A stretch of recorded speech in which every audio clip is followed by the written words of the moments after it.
not great at the moment. Much rather be living in a house right now.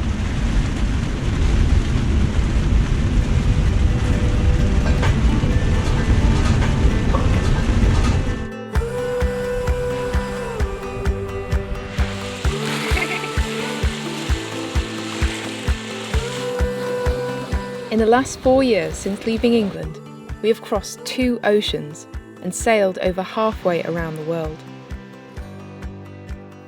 Just 18 miles south of the equator, on a remote island only accessible by boat, we're waiting out the Indonesian lockdown and global pandemic with 9 other yachts for company.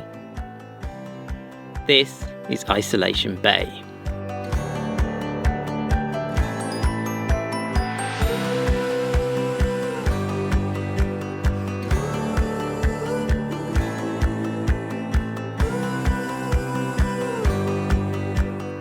In this episode, we share some of the highs and lows of living aboard Florence in our isolated anchorage, and put up the sails for the first time in a month.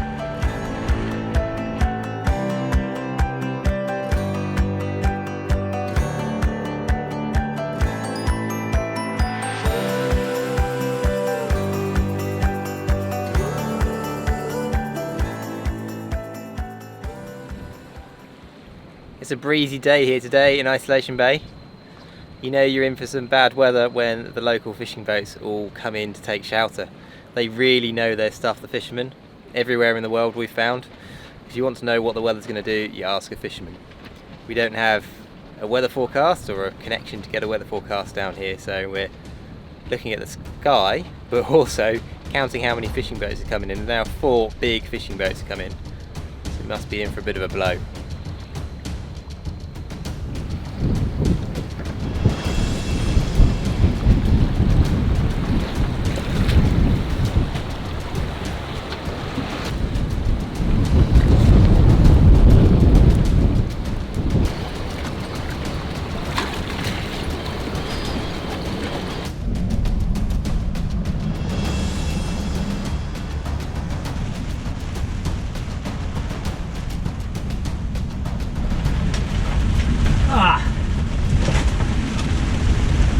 It's disgusting weather. We haven't filmed for ages. It's been like this for like a week. It's so wet, there's no sun. The batteries are struggling to charge from the solar panels. And it alternates between sort of hot, so we've got the canopies up to try and suck air through the boat, and then it suddenly chucks it down and blows really hard. Because I've got to go out in the wet and get the canopies in before they blow off the boat. Yeah, it's not great at the moment. Much rather be living in a house right now.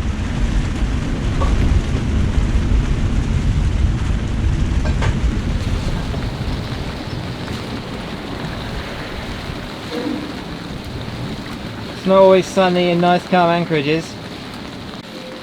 Unfortunately for us, the dinghy doesn't have a drain plug because of the way she's made, so every now and then we have to bail her out, which is not particularly easy.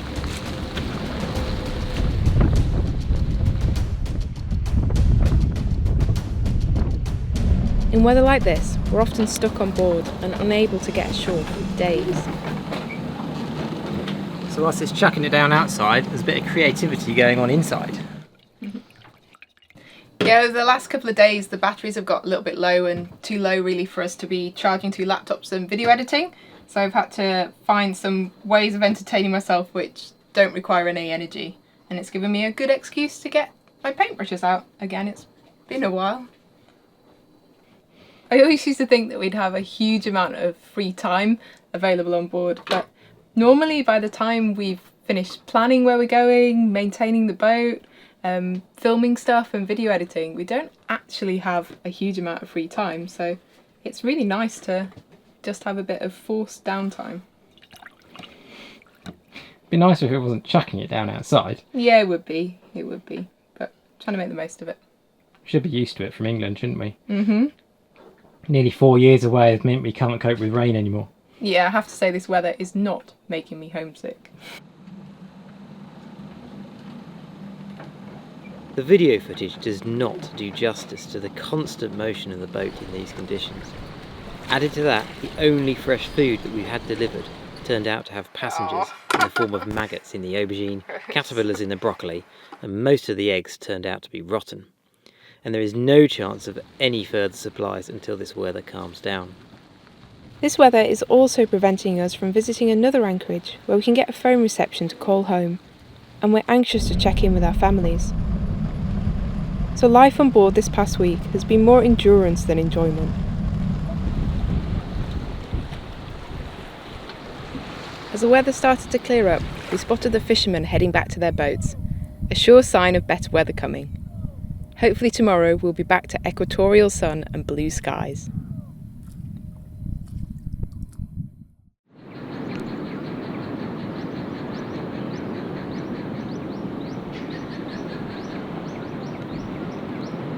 It's about 6 o'clock in the morning. I've just got up, but the sunrise this morning is absolutely stunning. Birds are singing on the island behind me. It's going to be a beautiful day. All the boats have turned round, so we're now facing the south as well. So hopefully this is a sign of some better weather coming. And an end to all that rain and strong winds.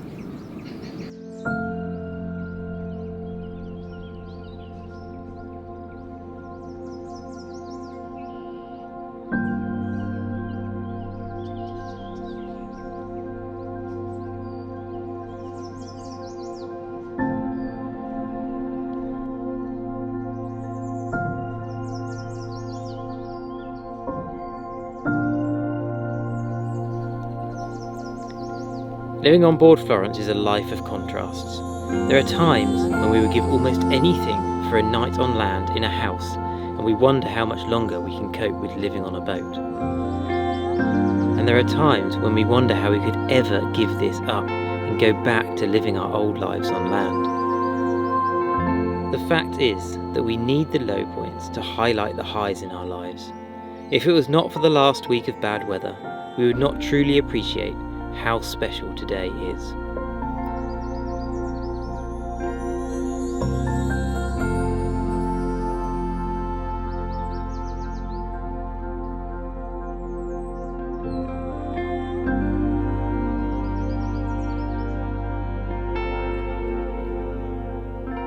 With the end of the bad weather, everyone is coming out of their shells to resume the good life in Isolation Bay.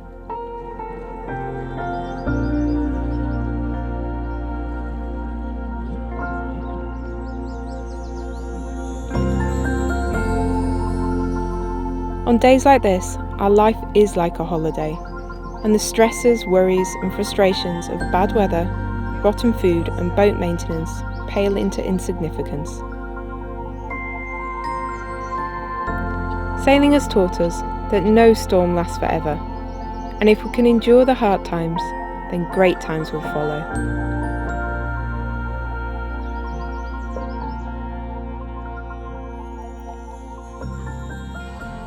With the better weather, we have the chance to escape Isolation Bay, even if only for a short time.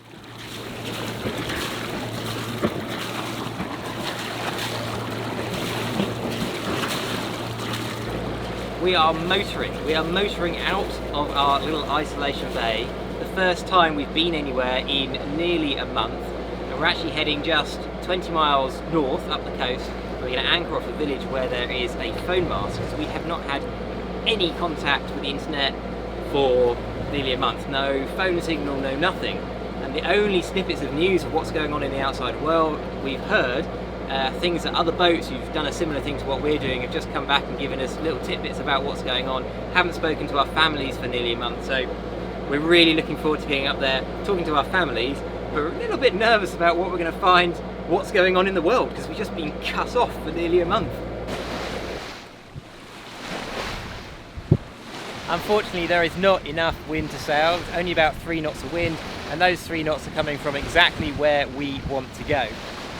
So we've got no choice but to motor, because we want to get up there before it gets dark, and there's a big rain squall on the horizon. We also want to get there before that so we can see to anchor, because trying to anchor in a new anchorage for the first time in the middle of a rain squall is not fun, because you can't see the coral, the charts aren't accurate, it's just really difficult.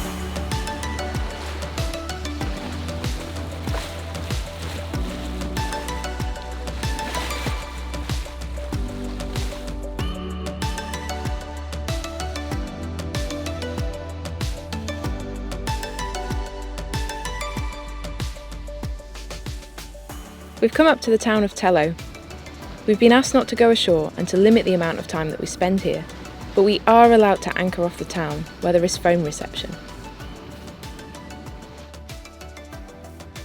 It's been a huge relief to talk to our families and find out that everybody's okay, but it's scary to be brought up to date on what's happening in the world.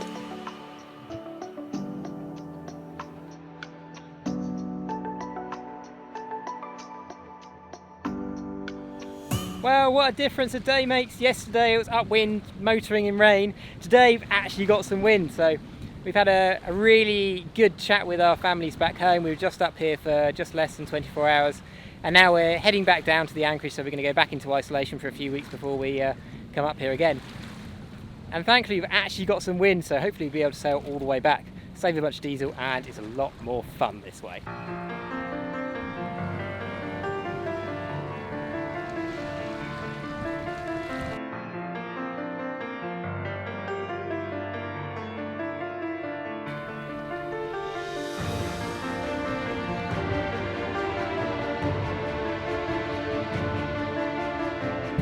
So here we've got one of the surf resorts. There are loads of them here, normally pretty small places. But looking at the waves you can really understand why the surfers love it here. Obviously all the resorts are closed at the moment. This is the best sailing we've done since the sail across from Thailand to Indonesia. Just had so little wind since then, we've been motoring everywhere. This is gorgeous. Cheers me up a lot.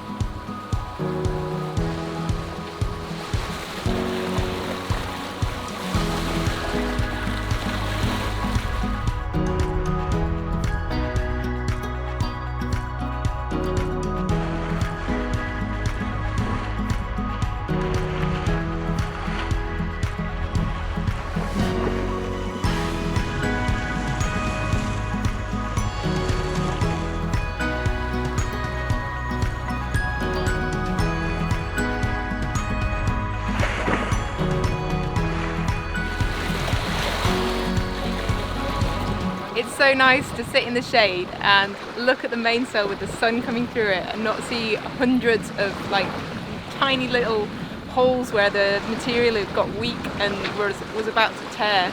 This one just looks so strong and such a good shape. It makes me really happy. Well, sailing makes us happy. Yeah, but this is even like nicer to sit in the shade of the sails and just sit and admire them.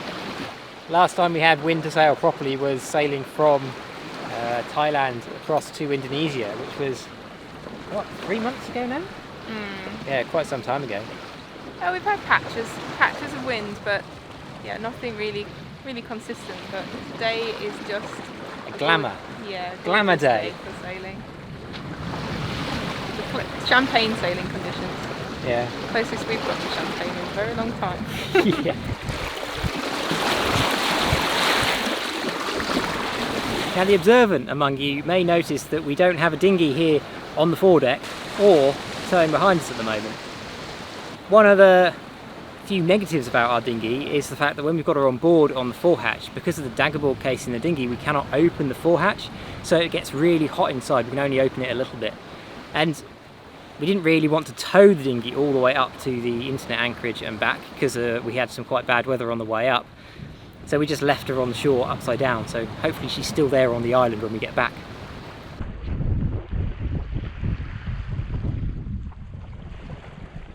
So the wind's just shifted. It never stays steady for very long out here. And now that the genoa is slightly behind the mainsail, so the genoa is blanketed by the wind shadow of the mainsail. So what we're going to do is put the pole out on the port side so we can pull the genoa out so it's not hidden behind the mainsail anymore.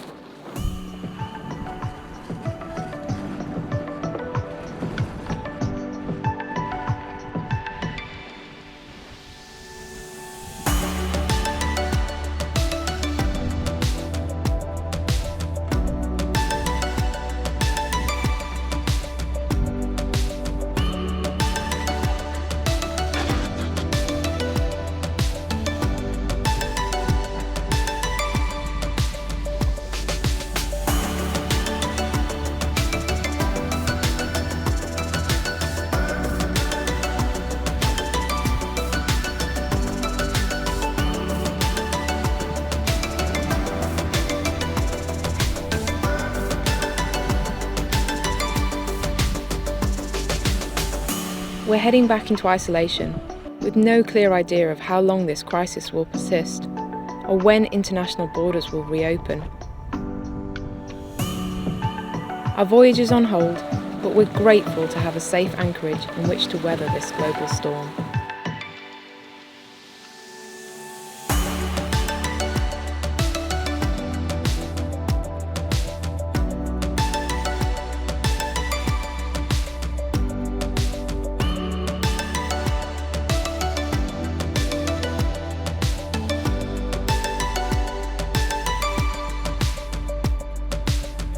As we have a little more time on our hands here in isolation, next time we are going to share with you how this has been our cheapest year of cruising yet. And we're going to answer the big question that everybody seems to want to ask.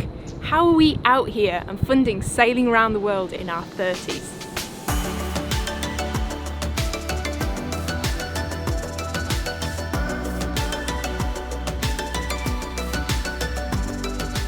We'd like to say thank you to all of our patrons and especially our star patrons.